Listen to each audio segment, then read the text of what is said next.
Resistance training is terrible for weight loss. The drive to lose weight, whether healthy or not, is one of the top reasons that people begin a workout routine, and nearly half of all U.S. adults will attempt to lose weight this year.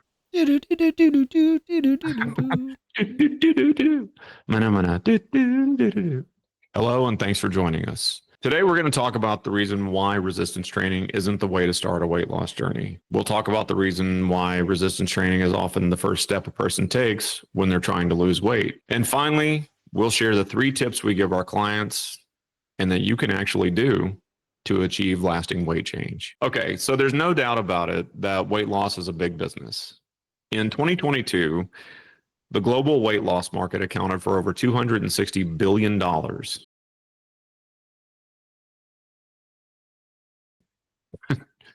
Did you just fucking do Dr. Evil? Of course. We need that inserted in there, editors. Okay. So there's no doubt about it that the weight loss industry is a big business. In 2022, the global weight loss market accounted for over $260 billion and is expected to more than double by 2032. The drive to lose weight, whether healthy or not, is one of the top reasons that people begin a workout routine, and nearly half of all U.S. adults will attempt to lose weight this year. It's a motivator that has always existed and one that will likely always exist, no matter what the health science or research indicates. As we work with different clients, we encounter different things, John and I. John, what is your overall experience with regard to the generality of clients that come your way? Yeah, so while I've aimed since beginning my personal training business to have a focus on movement mechanics and exercise education, all of my clients describe their goal or their desires and goals are always boiled down to being described as looking better naked. And it kind of reminds me of a well-tailored suit, which is going to look best versus a kind of one size fits all kind of mass produced clothing. So the same for our birthday suits. We want something that's snug and comfortable and it's not too tight and restrictive and hopefully highlights features we desire. What about you, Paul? I want to go back to this thing that you just said, like a well-tailored suit rather than a one-size-fits-all. Now, first of all, that's really only approachable if you've ever had a tailored suit. That is true. But that's one of those things, though, that we all encounter things where we try to communicate with people about the difference between life before it and life after that. That's one of those things where it is an obvious difference. That's a fantastic descriptor. For me, I would say that the top 2 reasons that people find me are to help them deal with an injury they got while working out in pursuit of weight loss, or they want to get rid of a previous injury so they can start working out in pursuit of weight loss. I don't work. My specialty is not in weight loss or weight management. That's not what I primarily see people over. And while I will always help when I can, if I get asked for my input about weight loss or weight management during my time with a client, I always talk about the stuff that we're discussing here. And that's that working out is not the way to lose weight. No. So here's the rub. While being muscular is the best way to burn calories, and we'll discuss why, is getting muscular that is thought of as a sure and quick road to weight loss. But those 2 things, they're not the same. And while there is some calorie burn on the way to building muscle, it's a terribly inefficient way about starting your weight management goals. The confusion sets in because it's difficult to separate how weight loss is different from fitness. It helps if we think of the 2 as parallel roads that lead traffic in the same direction. Typically, when we start working out, other changes will begin to happen organically. We'll spend less time being sedentary. We'll start making healthier food choices, less fast food, maybe more whole foods. We'll even start developing better sleep habits. If we did just those things in a vacuum, so to speak, without any working out, the weight loss results would be nearly identical. And there's a reason why top weight loss advocacy programs in the world focus on nutrition. And this is why we say resistance training is terrible for weight loss. Okay, well, first, I think it's important to highlight what you said about being muscular is the best way to burn calories at rest. Correct. Getting muscular is a different story altogether. Absolutely. I don't think that there's enough of a highlight on that. So I think it's important to highlight something that you just said, that being muscular is the best way to burn calories at rest, but getting muscular is a different story. And that's a big distinction, right? Right. One you said there was at rest. Right, at rest, right? So being muscular is the best way to burn calories at rest, and getting muscular is not the best way to burn calories in a weight loss journey, right? Mm-hmm. But I feel like that confusion is understandable, since many of the benefits from weight loss are the same benefits that a person gets from improving their fitness level. A desired level of physical performance often inspires a more focused diet, right? Absolutely. That's number one. Number two, increased activity over time equals more calories burned. Now, those are both benefits that manifest themselves in the long term.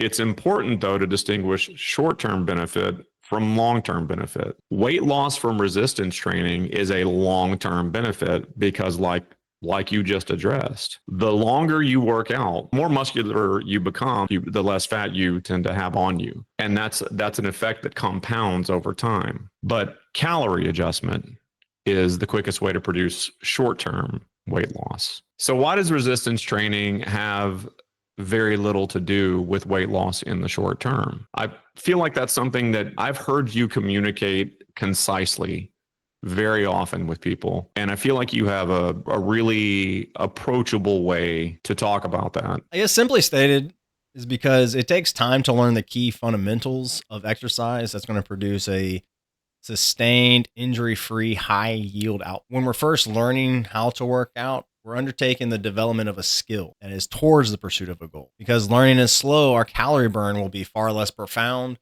when we start than it will be after a year of consistent training. And if you think of the old cliche, you've got to learn how to crawl before you can walk, before you can run. Mm-hmm. So it's in that kind of same vein. As you're learning movement, you're not going to be able to express as much strength or use as much effort and things of that nature as you're learning the skill. As you learn the skill, you'll become much more skilled, right?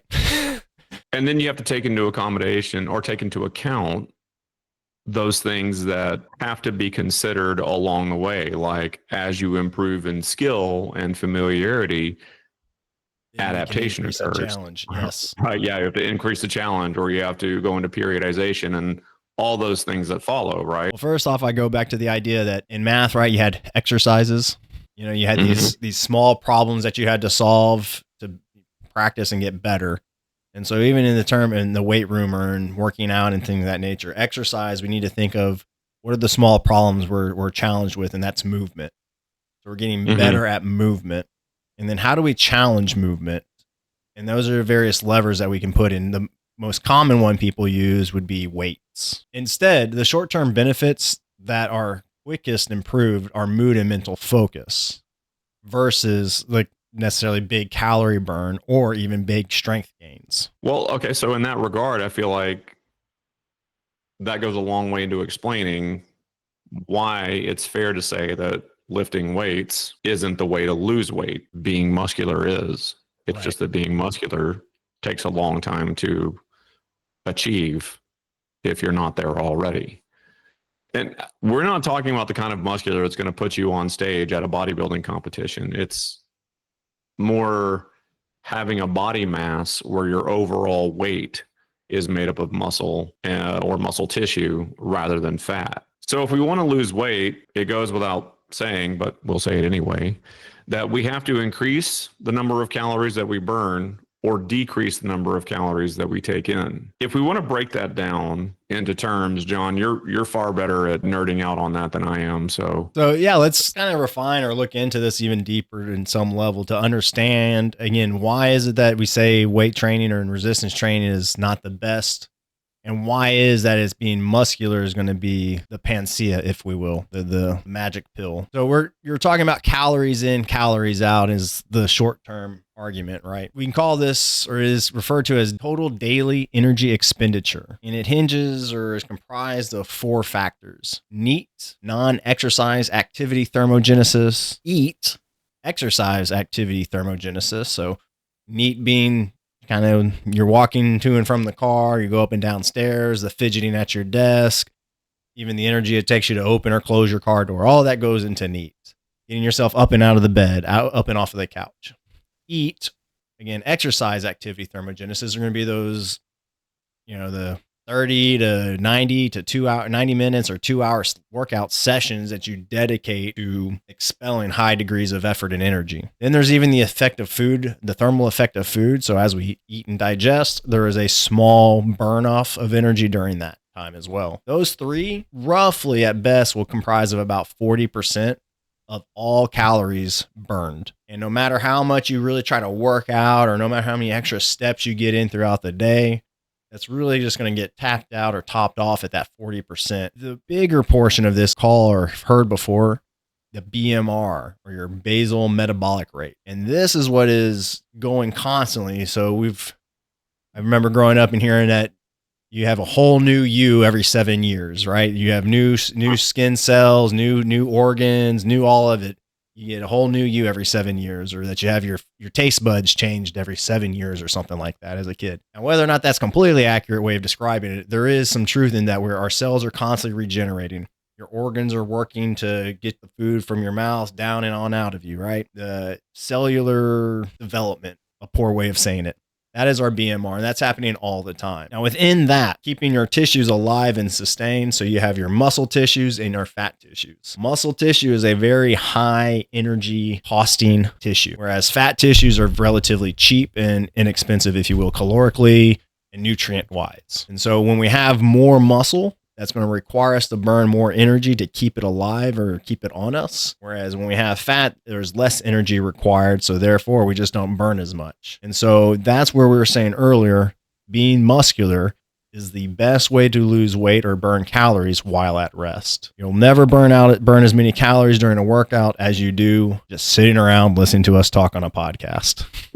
And so this can even go into why some people can eat a hell of a lot more than others without gaining weight, because again, they have more lean mass than maybe you do. And so therefore they actually need more calories to be able to maintain and keep that. This means exercise is essential for building muscle. However, sedentary lifestyles lead to muscle loss as the body conserves energy by shedding unused tissue. Lack of movement also results in poor movement patterns and potential injuries. Proper strategic exercise is crucial, and we don't need injuries compounding the challenge. My mind's eye, I think of it like a flat tire on a car or just a low tire on a car. Can the car still do car things and get you from point A to point B? Sure. Can you load it up with stuff from the hardware store and take and drop it off at the house or wherever you're doing your job site? Yes.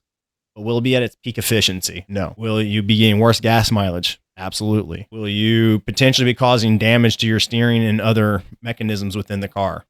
Very likely, depending on how long you're driving it that way. That's how I look at movement, and that's how I look at exercise. If we're having faulty movements or we have kind of a bum tire, let's get the tire fixed.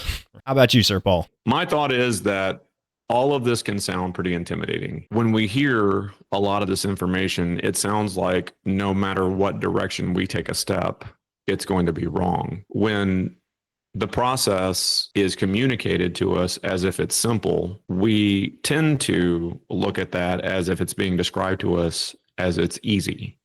And those are not the same. So I think we should address some of the things that should get communicated and that I've heard you communicate to your clients, John, to make all of that more accessible. The thing that we want to avoid is, well, I have to start somewhere and just picking a spot, because out of all of the available information and all of the available avenues that a person could take to begin a weight loss or a strength building or whatever fitness journey, it's not incredibly likely that they will choose the exact right one when they're starting out if they don't understand what's going to help them meet their goals. Because like we said, all that information gets really intimidating.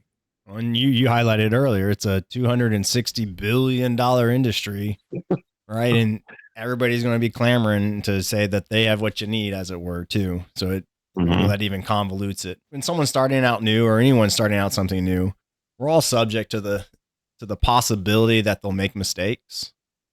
But with like exercise, and this is why I guess I've kind of made my niche this way, is with exercise, the dangers are not as apparent. and they can lead to injury, especially if you're new or already dealing with pain. And hell, even when I worked at a gym, at a big box gym, they count on people quitting after 3 months. And they'll even cite that it's because of injuries and things of that nature, because they don't know how to use the gym in an effort to sell more personal training. So make real changes and avoid these pitfalls. I tell my clients 3 things, right? We got to start small. We need to start slow. And then we start practicing. We've all been there, right? January 2nd hits and boom, we've got all the new notebooks. We've got the new gym membership, workout clothes. We've gone to the grocery store and bought all the healthy foods, thrown out all the sodas for water. And then bam, next week, hell, even maybe the next day, we're back on the couch, sipping cola, crushing cheesy chips. Overdoing it is always going to be a setup for failure. And we know it, but we still go all in this way. This is why Paul and I only give 1 to 3 exercises when we're starting with new clients, especially when we're working with movement patterns or dealing with pain. Let me say first, like I mentioned earlier, when I'm working with a person, it is not over weight loss. It is primarily over recovering from an injury in pursuit of weight loss. Even then, I tell clients, we're going to go through 1 to 3 exercises and we're going to learn how to do those things correctly. Mm-hmm. And because a whole bunch of other stuff falls into place, right? Like you have to learn the skill, you have to learn formulations and execution. Giving someone a notebook full of these exercises, that the intentional built-in insecurity of, okay, we're going to meet once a week, you can work out on your own and then come back to me and, then we'll work on the next thing next week. But in the meantime, you can do all these exercises on your own. And a person comes back and they say, I don't really feel comfortable doing these things on my own. I discovered, well, you can always train with me more often. Not that that's bad advice, right? But no matter whether or not you're training with someone or training on your own, when you are beginning, those 3 rules still apply. Yeah.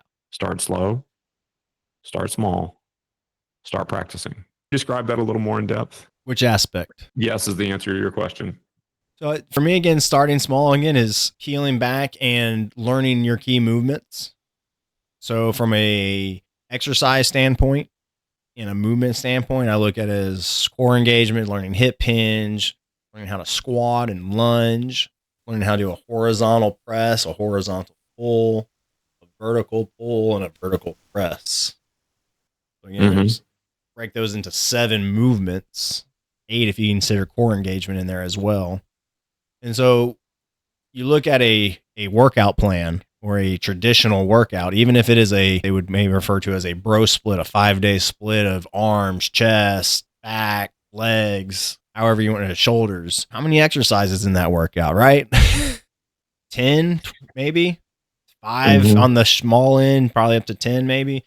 And if you're doing a full body routine, right, you'll probably again be in that 10 exercise category. It can be a whole lot to try to figure out and do. So starting small is, again, just make a workout or your session learning how to squat, learning how to hip hinge, learning how to move your shoulders up and down and back. That's how we start small. And then we can start almost like a Lego set, get a base model and you build that first. And then you can start another little attachment and another little module can be attached to that. And then it just grows into something massive that you have all kinds of cool features to do with.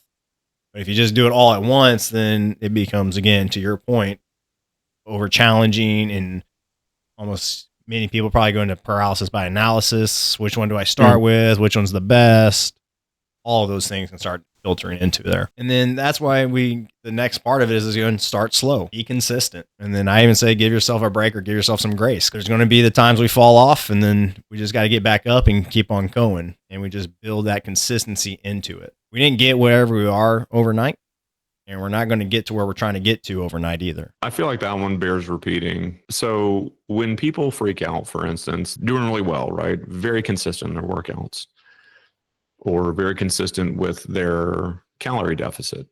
Let's say that someone really absorbs the information and they go, you know what? I'm going to adjust my diet and that'll handle the weight loss aspect, but I also want to build strength or mobility. And they're doing really well with it. They're practicing, they're starting slow, they start small, and things are going really well. And as far as the kitchen goes, they're doing really well with that, getting closer to more natural foods and whole meals, fewer processed foods, more water. And then all of a sudden they're out with some friends or they're celebrating whatever, or they just feel like it and they have a moment where they go, yes, I will have that key lime pie, which is fucking delicious. John doesn't like key lime pie. Well, nobody's perfect, John. When a person, how many times have you encountered it Key lime where pie? a person, Never. I try to avoid it every time. no, no. How many times have you encountered it where you say, you check in with a client, go, oh, okay, hey, how's it going? And they say something like, good. I cheated this weekend on my diet, and I just feel like dirt. I just feel like the whole thing's, for shit. And then we have a hard time seeing that it wasn't a single piece of pie. It wasn't a single serving of ice cream.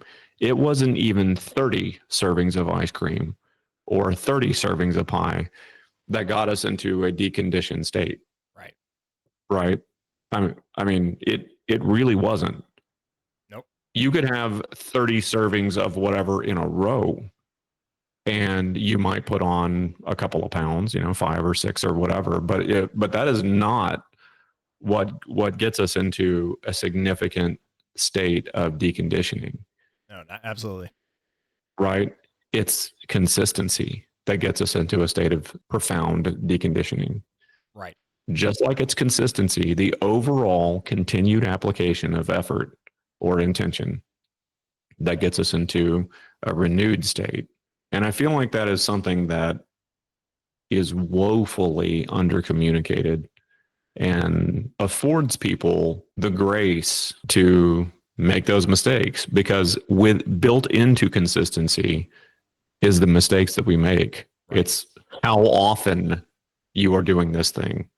Well, and even probably getting too far in the weeds on this too. And I know we've discussed probably talking in the psychology of some of the weight loss and things of that nature. Or maybe we'll do another episode on that.